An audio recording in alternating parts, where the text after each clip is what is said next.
Pues tras la charla o la ponencia del doctor Hernán Sandoval, pasamos a la siguiente, que será impartida por Elena Espinosa. Elena Espinosa es directora clínica y gerencia de clínica de optometría, terapia visual, contactología y baja visión, Elena Espinosa, en Albacete. Ella es diplomada en óptica y optometría por la Universidad de Valencia y cuenta con numerosas certificaciones y cursos en el campo de la patología ocular. Cuenta además con una dilatada experiencia como optometrista en diferentes centros, como en el Hospital Puerta de Hierro de Madrid, en la Unidad Clínica de Retina del Complejo Hospitalario de Albacete. En la actualidad colabora con la Unidad de Ensayos Clínicos de Retina del Hospital Puerta de Hierro en Madrid y hoy nos va a hablar de lo que no vemos del Parkinson. Elena, muchísimas gracias por aceptar la invitación y cuando quieras.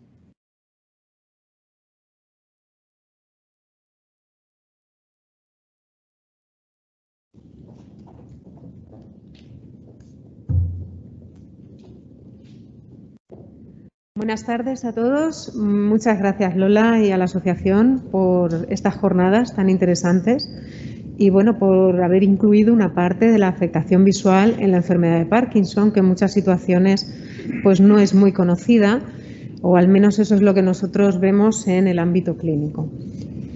La enfermedad de Parkinson, muchos compañeros a lo largo de estos días han hablado de su definición, incluso de una forma más profunda, yo lo nombro de una forma más ligera.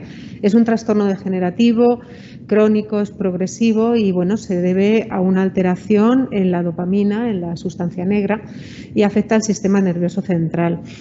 Tiene síntomas motores y síntomas que no son motores. Yo me voy a centrar en una parte de los síntomas no motores. La enfermedad de Parkinson fue descrita por James Parkinson en 1817 y sí que es cierto que en las últimas semanas pude leer en algunas publicaciones que incluso hay registros muy antiguos en los que se hablaba o se describía a personas temblorosas, con lo cual se considera un poco los primeros registros en los que se hablaba de esa enfermedad, pero fue Parkinson cuando en 1817 la describió un poquito más a fondo. Y 50 años después, Charcot fue quien ya lo describió más como una enfermedad y la nombró enfermedad de Parkinson en honor a James Parkinson. Dentro de los síntomas que tiene una persona con enfermedad de Parkinson, tenemos los síntomas motores que están descritos: la bradicinesia, el temblor en reposo, la rigidez o la inestabilidad postural. Como bien decían en días anteriores, no todos los pacientes tienen todos los síntomas. Y luego, dentro de la afectación no motora, pues ahí tenemos una gran cantidad de síntomas: los trastornos del sueño, la hipomimia, la disartria, las alteraciones neuropsiquiátricas, hipofonía, alteraciones gastrointestinales, hipoacusia y las alteraciones visuales, que son en las que nos vamos a centrar hoy. ¿Qué pasa con la afectación visual en el Parkinson? Pues eso es una de las grandes preguntas que siempre nos hacemos los que trabajamos esto, porque realmente no siempre los pacientes son conscientes de que tienen una afectación visual por causa de la enfermedad que tienen de Parkinson. Y es sorprendente ver cómo hay publicaciones, en especial hay una de las publicaciones donde se hizo un estudio multicéntrico y se describieron que un 82% de pacientes con Parkinson tenían al menos un síntoma visual. Ante esta situación, pues a mí me da mucho que pensar, evidentemente, y bueno, pues son cosas que nos gustaría que se tuvieran mucho más en cuenta, en función también de lo que nos dicen los pacientes que vienen a la clínica. ¿Quién valora la afectación visual? Pues tenemos que valorarlo, por un lado, los optometristas y por otro lado también los oftalmólogos. Sin embargo, debemos trabajar en conjunto los dos. Es la única manera de que un paciente esté bien cubierto, esté con todas sus necesidades visuales bien satisfechas. Cada uno vamos a tener nuestro ámbito y de hecho yo hoy me voy a centrar en la parte optométrica, no voy a entrar muy a fondo en la parte oftalmológica, que debería ser otro profesional el que estuviera aquí. Dentro de las áreas optométricas, ¿en qué nos podemos encontrar afectación? La agudeza visual. La agudeza visual quizás sea lo que más nos suene, lo que más le suene a un usuario de la calle. Es el tamaño de letras, de un estímulo que podemos discriminar a una determinada distancia, ya sea de lejos, ya sea de cerca. Es cuando vamos a una revisión y nos dicen usted ve el 100% o ve un 80%, un 0,8, unidad. Y esta agudeza visual en la enfermedad de Parkinson se ve reducida por la alteración de la dopamina en la retina. También la agudeza visual se puede ver algo reducida por el problema de sequedad ocular que se presenta en la enfermedad de Parkinson debido a que el parpadeo no es un parpadeo regular. Y en algunas publicaciones se ha podido encontrar, yo he podido leer que junto con otros parámetros la agudeza visual se puede considerar, o en algunas situaciones se puede considerar como un indicativo de uno de los síntomas en fases incipientes de la enfermedad de Parkinson. ¿En qué le influye la agudeza visual alterada a una persona que tiene Parkinson? Que a fin de cuentas está muy bien que hablemos de por qué se afecta, pero a una persona que tiene Parkinson, a sus familiares, les interesa saber en qué les influye. Bueno, pues en el caso de la agudeza visual van a tener visión borrosa de lejos o de cerca. De cerca también puede existir otras causas que producen visión borrosa, pero las veremos más adelante. La sensibilidad al contraste. La sensibilidad al contraste es otra habilidad a nivel visual que junto con la agudeza visual nos permite medir no solamente la cantidad, que solo mide la agudeza visual, sino la calidad visual que puede tener un paciente. Esa sensibilidad al contraste lo que nos indica es la capacidad que vamos a tener para percibir diferentes contrastes o cuando la iluminación cambia en una superficie. Al igual que la agudeza visual, en algunas publicaciones he podido ver que se puede considerar como también un indicador para un diagnóstico temprano de la enfermedad de Parkinson. Sí que es cierto que no son las pruebas estándar que se hacen y se hacen otro tipo de pruebas dentro del campo de la neurología. Se ha demostrado que la levodopa ayuda a que la sensibilidad al contraste mejore porque generalmente donde más se ve afectada, esto es una curva de sensibilidad al contraste, pues donde más se ve afectada en enfermedad de Parkinson es en las frecuencias medias y en las frecuencias altas. Y sí que se ha encontrado que la levodopa en fases incipientes, en fases tempranas de la enfermedad, sí que ayuda a normalizarlas. En fases mucho más avanzadas ya la levodopa no ayuda a que esta sensibilidad al contraste mejore. ¿En qué le influye a una persona con Parkinson que su sensibilidad al contraste esté afectada? Pues les va a costar más ver los desniveles en el suelo, cuando haya una rampa, en los escalones, en cambios de iluminación, al conducir por la noche, todas aquellas personas que estén en una situación en la que pueden conducir. Pues esta situación hay que intentar luego mejorarla con diversos dispositivos y lo veremos más adelante. Evidentemente, en este tipo de aceras, estos son con adoquines, pues ahí la deambulación es mucho más complicada si la sensibilidad al contraste no es buena. La visión de colores es otra de las funciones que se describen que se ven afectadas en la enfermedad de Parkinson. Generalmente está afectado el eje rojo-verde.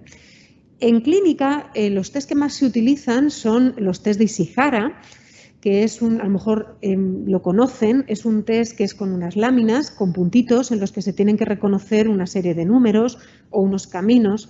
Bueno, pues sí que es cierto que a nivel de investigación se utiliza otro tipo de test, que es el test de Farnsworth, y en ese test se han registrado mayores tasas de error en los pacientes que tienen Parkinson. En algunas publicaciones se describe también que la afectación en visión de colores empeora también conforme empeoran los síntomas a nivel motor. ¿En qué le afecta a una persona que tiene Parkinson? Pues evidentemente a detectar adecuadamente algunas gamas de colores, pero también hay que tener en cuenta una cosa, y es que no debemos confundirlo con un déficit cognitivo si vemos que una persona confunde ciertos colores o ciertas gamas de colores y no pensar que sea por una parte de un problema cognitivo. Alteraciones oculomotoras, estas alteraciones se han nombrado a lo largo de estos días, las han nombrado las neurólogas que estuvieron en días anteriores, porque son áreas muy afectadas, no solamente en enfermedad de Parkinson, como también, por ejemplo, en la parálisis supranuclear progresiva, que es otro tipo de parkinsonismo. Los movimientos oculares que se ven muy afectados son los sacádicos. El movimiento sacádico es un movimiento que hacemos a saltos, en el que vamos de un lugar a otro entre dos estímulos. Es un tipo de movimiento que vamos a hacer cuando leemos, por ejemplo, que vamos siguiendo el texto. Y entonces, ¿qué sucede? Pues los sacádicos en un paciente, una persona con Parkinson, están afectados hasta en un 75% de los casos. Esos movimientos sacádicos son más cortos de lo normal, son hipométricos y además presentan una latencia, son más lentos, digamos, al arrancar. ¿Qué pasa al ser hipométricos? Pues cuando tenemos que pasar por un estrechamiento, una de las cosas que hacemos son sacádicos muy rápidos para hacer un reconocimiento de ese entorno. Si esos sacádicos son más cortos, la percepción que recoge el paciente es que ese espacio también es más estrecho y, por tanto, al pasar por un estrechamiento se complica la deambulación en esas zonas. Los seguimientos son otro tipo de movimientos que también muestran afectación. Para hacer un seguimiento necesitamos que exista un objeto en movimiento.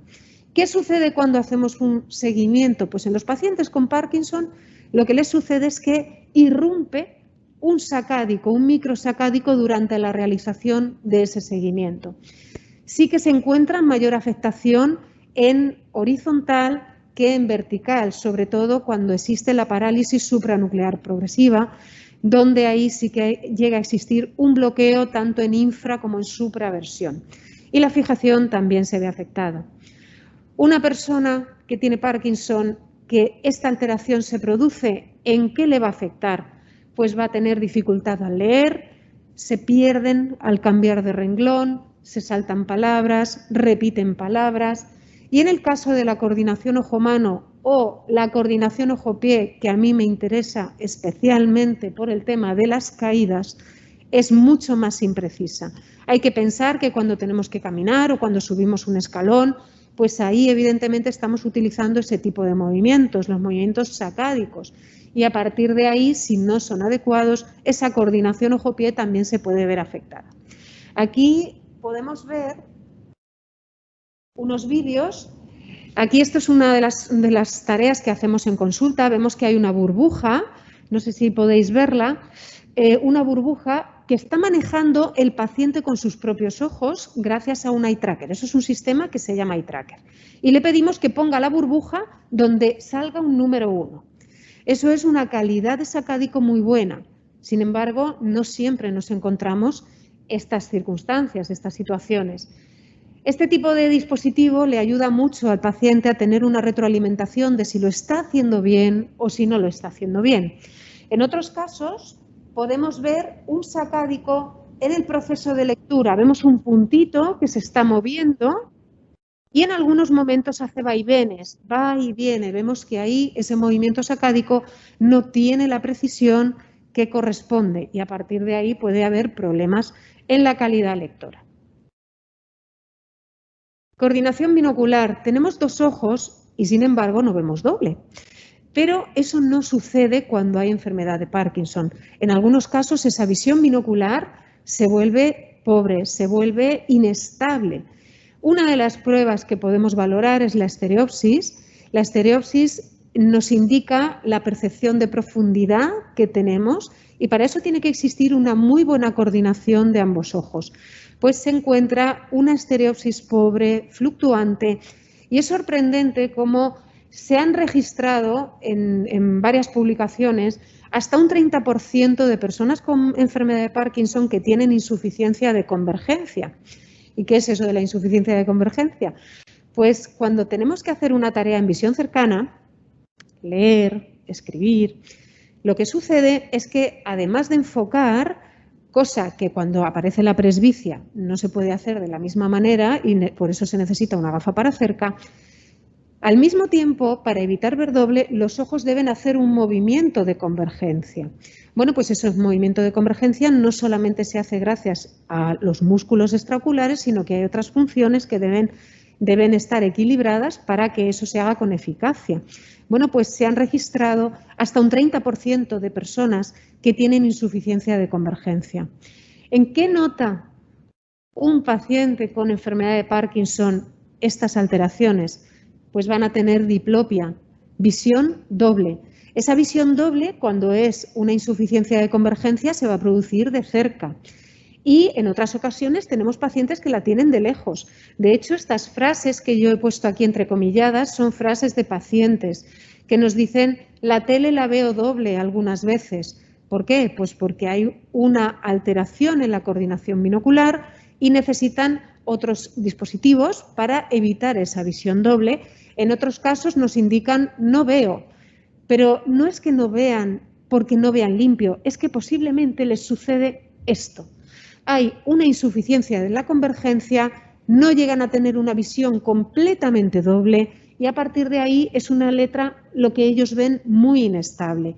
Por tanto, esa velocidad lectora, esa calidad lectora es muy baja, no aguantan tiempo leyendo y ellos no siempre saben describirlo, sino que realmente lo que aprecian es: no veo y las letras se mueven al leer.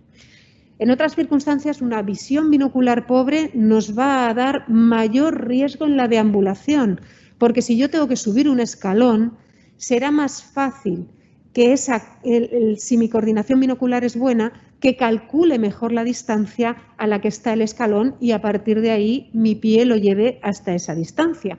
Si eso falla, pues ahí voy a tener un mal cálculo y el riesgo de caídas es mayor. Alteraciones visoperceptivas. Las alteraciones visoperceptivas se van a centrar en enfermedad de Parkinson en todas aquellas alteraciones relacionadas con la percepción visoespacial y también en tareas de memoria, pero sobre todo en memoria cuando implican esa parte visoespacial. En el caso de la escritura, ya la nombraron en días anteriores, se produce también una microescritura. Esa microescritura hay que tener en cuenta que la escritura es una actividad visualmente dirigida, no es solamente el movimiento de la mano. Si mi percepción espacial no es buena, si mis movimientos oculares tampoco no son buenos, eso no va a colaborar a que la escritura sea adecuada. ¿En qué le va a influir todo esto a una persona con Parkinson? Pues como veíamos antes, en la escritura, pero además a la hora de realizar un desplazamiento, un recorrido y a la hora de realizar un escaneo de un entorno de una forma adecuada. Y otras alteraciones visuales que nos podemos encontrar es el ojo seco, las alteraciones en el parpadeo. Muchas de ellas están relacionadas porque una alteración en el parpadeo me puede dar lugar también a ese ojo seco, porque el parpadeo es lo que me permite repartir lágrima y hacer que esa superficie lagrimal sea uniforme. Las alteraciones de pupila, glaucoma, alteraciones en retina, alteraciones visuales. No profundizo más en ella porque todas estas alteraciones son del ámbito oftalmológico. Vamos a centrarnos en la parte optométrica. Hay que tener en cuenta que muchas de estas alteraciones también están relacionadas con la medicación, como puede ser en el caso de las alteraciones pupilares. En estos casos también los pacientes van a tener fotosensibilidad, van a tener molestias con la luz. Opciones de tratamiento que tenemos para todas estas situaciones. Pues al igual que decíamos antes, hay que hacer un manejo oftalmológico y optométrico y que sea un manejo de la mano, que haya comunicación entre ambos profesionales para que al paciente se le dé una atención global completa. Me voy a centrar en la parte optométrica, que es la que a mí me corresponde, y la evaluación optométrica no solamente se basa en graduar a una persona que tiene Parkinson y valorarle la agudeza visual. Si hacemos exclusivamente eso, nos estamos quedando en la superficie y no vamos a sacar nada en claro. Hay que valorar otras cosas, entre ellas la evaluación binocular, la coordinación binocular. No solamente ver si puede hacer una coordinación binocular, sino además saber si tiene suficientes rangos para poderlo realizar, si esa visión binocular es estable a lo largo del tiempo. Los movimientos oculares, exactamente igual, no solamente valorar la calidad, sino si además puede hacerlo, si se sostienen en el tiempo, si puede hacer la tarea durante un tiempo muy cortito, pero conforme evoluciona va cayendo. La evaluación visoperceptiva, y yo en mi caso valoro mucho la parte postural y la marcha. Y lo veremos más adelante, la relación, por lo que yo lo valoro, en unos vídeos que os voy a enseñar. Soluciones que tenemos una vez que hemos valorado todo esto. Bueno, pues hay veces que las soluciones son paliativas. No vamos a normalizar todas esas habilidades, dado que en algunas situaciones, pues a nivel de movimientos oculares está tremendamente afectada la mirada vertical y en esas situaciones ahí no podemos hacer nada. Pero sí que en el resto que queda, al igual que sucede en un paciente con baja visión, hay que explotar, hay que hacer y aprovechar al máximo el resto visual y el resto de habilidad que queda. Y todo lo que se pueda, reforzarlo. En algunas situaciones lo que vamos a poner son lentes oftálmicas, son las lentes que llevamos en las gafas y lo que vamos a hacer es cambiarlas para que la agudeza visual sea la mejor posible con la graduación más optimizada posible. En algunos casos yo retiro en los pacientes con Parkinson las lentes progresivas. Eso es algo que hay veces que genera cierta controversia porque, claro, un cristal progresivo te permite ver de lejos, te permite ver de cerca, pero en una persona que la movilidad y la marcha está alterada, hay que tener en cuenta que una gafa que sea solo de lejos le va a resultar más cómoda y más segura, sobre todo, que a fin de cuentas es de las cosas que más nos interesa, que tengas seguridad en esa deambulación. En otras situaciones vamos a emplear prismas. Los prismas son unos dispositivos ópticos, unos elementos ópticos que se tallan en el cristal. Estéticamente no se notan, si son de una potencia muy alta sí que se va a ver un grosor diferente, pero es un elemento que no se notan prácticamente. Hay un tipo de láminas que sí que se notan un poquito más, pero si los ponemos en gafa no se nota. El objetivo de poner prismas es para evitar la visión doble, o bien en aquellas personas que no tienen visión doble, pero que sí que tienen una coordinación binocular pobre o inestable, lo que vamos a hacer es ponerle esos prismas para darle más eficacia. Filtros selectivos. Los filtros selectivos son unas lentes, como vemos aquí, son lentes que son de unos tonos un poco especiales. Hay gente que piensa que son gafas de sol y no son gafas de sol. Una lente de sol, la diferencia que tiene con el filtro selectivo es que en el filtro selectivo se va a absorber unas longitudes de onda muy específicas y al ser esas tan específicas lo que hace es que aumenta el contraste. Este tipo de filtros se emplean en personas también con baja visión y al aumentar el contraste lo que les vamos a ayudar es a que la sensibilidad que tienen a la luz sea más baja y les vamos a aumentar ese contraste que les va a ayudar mucho cuando pasen de una zona más sombría a una zona más soleada o bien cuando haya desniveles en el suelo o tengan que subir un escalón. En algunas ocasiones tenemos también que poner filtros selectivos para interior. Por ejemplo, este tipo de filtro, el 450, en muchos pacientes nos ayuda a aumentar el contraste cuando tienen que leer. Y en otras situaciones tenemos que hacer posteriormente a cambio de graduación o prescripción de prismas y demás, tenemos que hacer rehabilitación visual optométrica o terapia visual optométrica. ¿Qué es la terapia visual o la rehabilitación visual optométrica? Pues es un protocolo clínico en el que lo que buscamos es reforzar las habilidades visuales, incrementar su nivel o incluso mantenerlas si vemos que por una patología van bajando. La rehabilitación visual tiene muchos ámbitos. Se puede emplear en personas que no tienen ninguna patología, como tenemos nosotros en consulta, de todas las edades. Se emplea también, se trabaja con personas que tienen patologías congénitas o adquiridas, como sucedería en el caso de la enfermedad de Parkinson. Y en otros casos se emplean, por ejemplo, en deportistas, porque lo que quieren es mejorar su rendimiento visual para mejorar su habilidad deportiva. En la rehabilitación visual en Parkinson específicamente hay publicaciones y sí que se ha encontrado que ayuda a normalizar las vergencias de fusión. ¿Qué es eso de las vergencias de fusión? Las vergencias de fusión es, digamos, los rangos que me van a permitir tener una coordinación binocular más estable. Si yo tengo una visión doble, tengo que valorar por qué es, pero si mis rangos de fusión no son buenos, son bajitos, es más fácil que tenga una visión doble. Pues ayuda a mejorar esos rangos fusionales.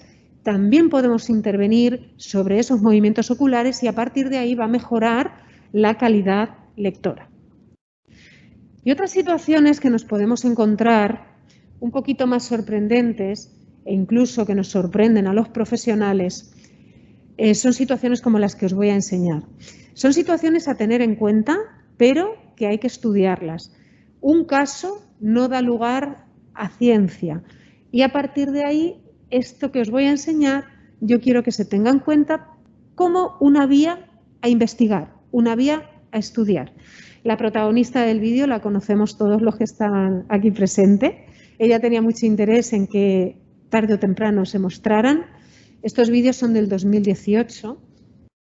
A Lola le pusimos unos prismas después de muchas pruebas, de probarlos con placebo, los prismas adecuados, otros prismas y la respuesta siempre era la misma. Lola se fue a una óptica, se compró unas gafas y le pidió a la chica de la óptica que la grabara con sus gafas, que es lo que estamos viendo aquí, su deambulación con gafas. Estos vídeos son del 2018. Cuando llega un estrechamiento, hay un bloqueo, cosa que ya nos esperamos. Yo ahí tengo claro que influye mucho el sacádico hipométrico, más de otras funciones visuales, pero influye mucho.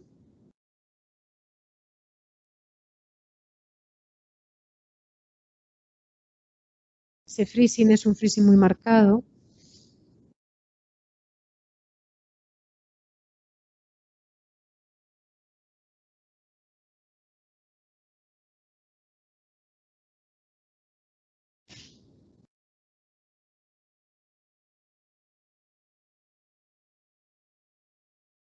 Y acto seguido, Lola se cambia las gafas.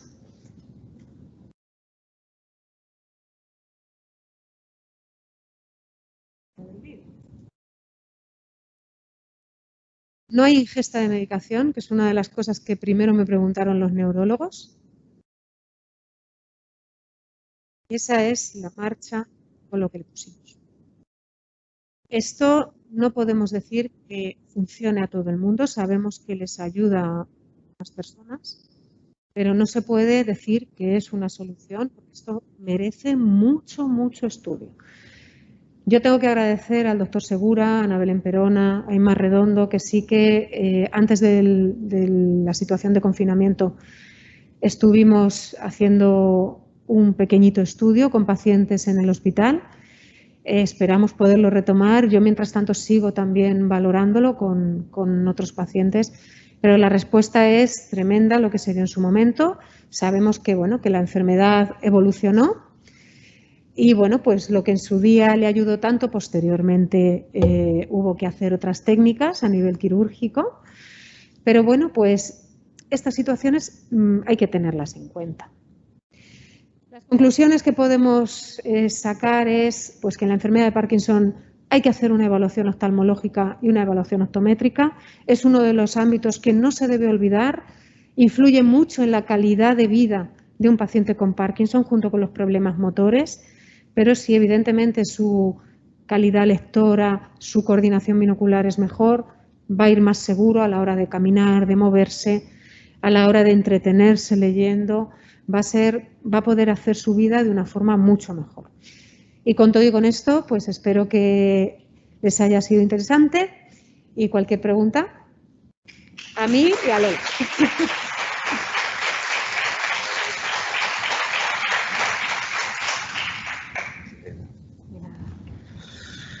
Bien, muchísimas gracias, Elena. La charla me ha encantado y la última parte es espectacular. O sea, el ejemplo es impresionante. ¿Alguien en la sala tiene alguna pregunta? Ahí al fondo.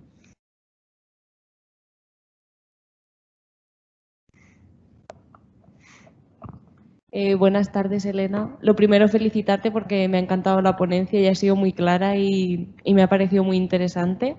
Gracias. Y te quería hacer una pregunta porque en la asociación muchas veces cuando trabajamos sobre todo estimulación cognitiva o yo en terapia ocupacional y presentamos materiales pues en papel o con escrito y demás, me gustaría preguntarte cuál sería la mejor manera de adaptar estos materiales para ayudarles que con estas dificultades visuales que presentan, pues ayudar, ¿cómo sería la mejor manera de adaptarlos para que sea más sencillo para ellos? Es que lo primero que habría que saber es qué afectación tienen. Porque si es una visión borrosa y se puede solucionar, porque hay que hacer un cambio de refracción, pues se hace. Si es una visión doble, pues hay que ver si también prescribiendo prismas, haciendo algo de terapia visual optométrica, se puede también solucionar. Hay veces que esta pregunta no solamente me la hacéis vosotros en este tipo de enfermedades, me la hacen incluso también docentes por niños con dificultades visuales que les repercuten en el aprendizaje, en el rendimiento escolar. Entonces, ¿qué sucede? Pues aumentar el tamaño de letra puede ser una opción, pero si el paciente ve doble y su coordinación es inestable, nos va a suceder exactamente igual. Le puede ayudar un poquito, evidentemente. Sí que puede ser que pongamos un contraste mayor, eso le puede ayudar, que incluso el grosor de la línea sea mayor, eso le puede ayudar. Pero siempre estaríamos dando un poco palos de ciego, no estaríamos dirigiendo la terapia que haces con ellos de la forma mejor, porque siempre te quedaría la duda de si tu terapia podría ser más aprovechada si sus habilidades visuales fueran mejores. Hay que pensar que la función visual es importantísima. Entonces, a partir de ahí, un grandísimo porcentaje de la información entra por vía visual. Luego sí que es cierto que se va a interrelacionar con otros sistemas sensoriales, pero evidentemente si la visión no funciona siempre te va a limitar. Entonces esa parte, aunque yo te quiera dar unas pautas, hay que saber qué es lo que está fallando, porque puede que no falle todo, que sean algunas cosas muy específicas. Claro. No sé si te ayudo. Sí, a ver, es que no, yo siempre lo que entiendo por lo que tú dices, hacer la letra más grande, con más grueso, claro. Y también interlinear mucho las frases, separar mucho las frases para intentar ayudarles a que no se les...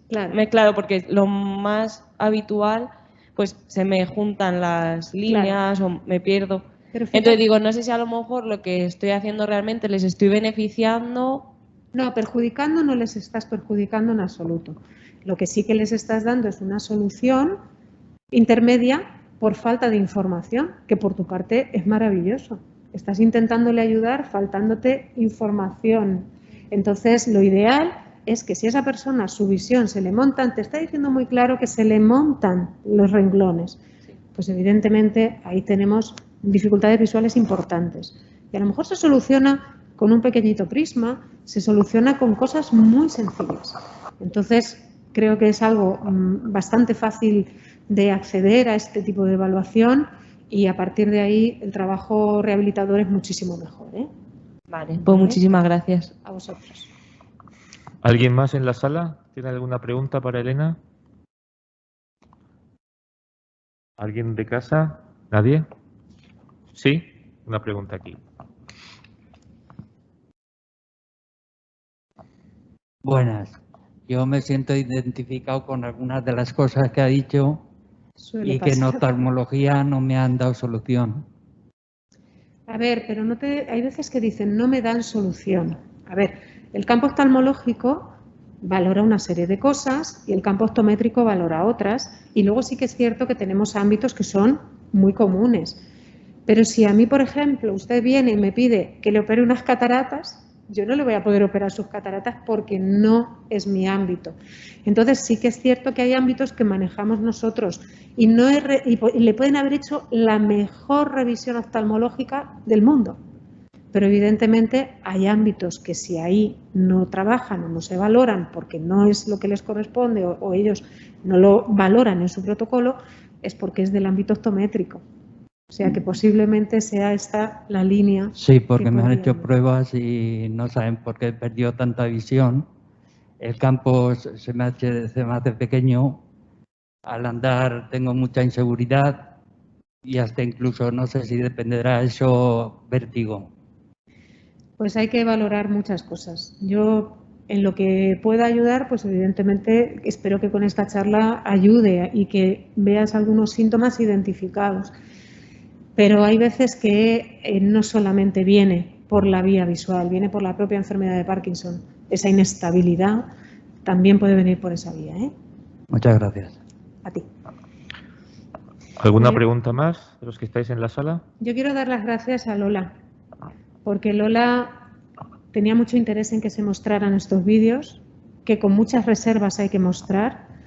De hecho, yo ya lo hablé incluso con los neurólogos, porque de hecho yo se lo decía, digo, yo no quiero mostrar unos vídeos y que al día siguiente tenga una cola en la puerta de personas pensando que les vamos a poner una cosa que les va a desbloquear. Eso no es así, pero sí que nos abre una vía. Y es gracias a ella el que se puedan mostrar estas cosas, que se puedan conocer. Así Y que, además te puedo decir que Lola estaba empeñada desde el primer momento en que tú fueras una de las que diera una charla. Tú eras una de las seguras, de las que, en fin, no había forma de evitar que estuvieras aquí. Tenía muchísimo interés y ahora entiendo por qué, porque la verdad es que, primero has dado una charla muy didáctica. Yo no soy especialista en Parkinson, pero a mí me has abierto un poco la visión de lo importante que esto puede ser, incluso para los propios estudiantes de medicina. Yo creo que esto se desconoce bastante, todo lo que has dicho, pero bastante.